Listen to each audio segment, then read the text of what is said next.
Tadi kita sudah lihat bagaimana situasi di Tanah Datar. Kita akan beralih ke Agam di Sumatera Barat juga yang kemudian terdampak cukup parah. Di sana ada rekan kami Kurnia Amal untuk mengabarkan perkembangannya. Kurnia Amal, apakah kemudian masih ada pencarian terhadap korban hilang mungkin hingga pagi hari ini?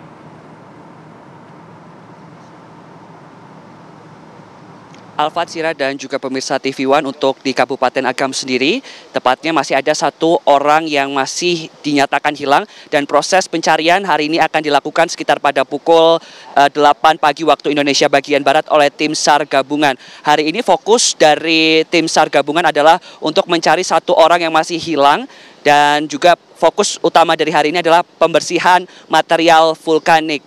Di sini merupakan titik zona merah, di mana di belakang saya ini merupakan aliran lahar dingin yang membawa material vulkanik pada banjir bandang yang terjadi pada 11 Mei 2024 yang lalu. Lalu bagaimana setelah 6 hari pasca kejadian tersebut, bagaimana kondisi warga dan juga bagaimana kondisi rumah warga pasca banjir bandang tersebut? Kita telah bersama dengan salah satu warga terdampak yang rumahnya letaknya ini sebelah dari aliran sungai yang menjadi aliran lahar dingin. Selamat pagi Bapak. Selamat pagi Pak.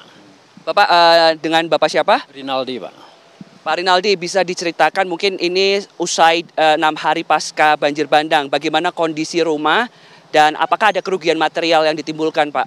Ya kalau kerugian material Pak sangat banyak. Yang pertama adalah bengkel. Usaha kita kan bengkel sama kontrape. Jadi semuanya hanyut Pak. Untuk ada kerusakan lainnya seperti kendaraan pribadi? Kendaraan hancur Pak. Nggak ada sisa sama sekali itu. Ada bangkainya di sana. Lalu mungkin bisa diceritakan sedikit bagaimana proses awalnya ini kan terlihat rumah Bapak ini terletak sebelah aliran sungai. Iya Pak. Jadi kalau kejadian yang sebenarnya kayak mimpi. Nggak menyangka kita kan. Pas air datangnya secara mendadak. Itulah maka banyak korban. Nggak bisa menyelamatkan lah. Posisi Bapak waktu itu di mana Pak? Kebetulan anak istri sudah diungsikan sebelum airnya besar. Jadi kita kembali lagi ke rumah, mau mematikan lampu, tahu-tahu airnya sudah besar gitu. Pas keadaan kita masih di rumah gitu. Berarti Bapak sebelumnya sudah mendapatkan informasi akan ada kenaikan volume air? Bukan nggak ada dapat apanya. Kita kan bisa melihat. Jadi kalau airnya besar, kejadian waktu tanggal 5 bulan April itu sudah bikin orang rumah trauma gitu. Jadi kalau air besar dia minta pergi. Paslah kayak gitu kejadiannya. Bapak tadi sempat menyatakan bahwasannya ada sedikit trauma. Bagaimana kondisi keluarga saat ini? Apakah masih ada trauma-trauma yang timbul akibat kejadian banjir kemarin? Ya, sekarang masih trauma. Kesini aja dia nggak mau. Gitu. Kalau datang ke sini dia mual, asam lambungnya naik. Gitu. Mudah-mudahan sekarang udah mulai pulih. Besok insya Allah mungkin dia ke sini. Gitu. Bapak, ini Bapak sekarang tinggal di rumah atau sedang mengungsi di rumah sanak keluarga? Sekarang masih mengungsi di rumah sanak keluarga itu Pak. Mungkin sedikit Pak harapannya untuk pemerintah dari kejadian ini apa Pak? Perhatian pemerintah saya minta bukan untuk saya pribadi ya. Tolong perhatikan semua masyarakat yang tinggal di sini. Terutama kalau yang ada usahanya tolonglah nanti dia dipindahkan usahanya bagaimana gitu.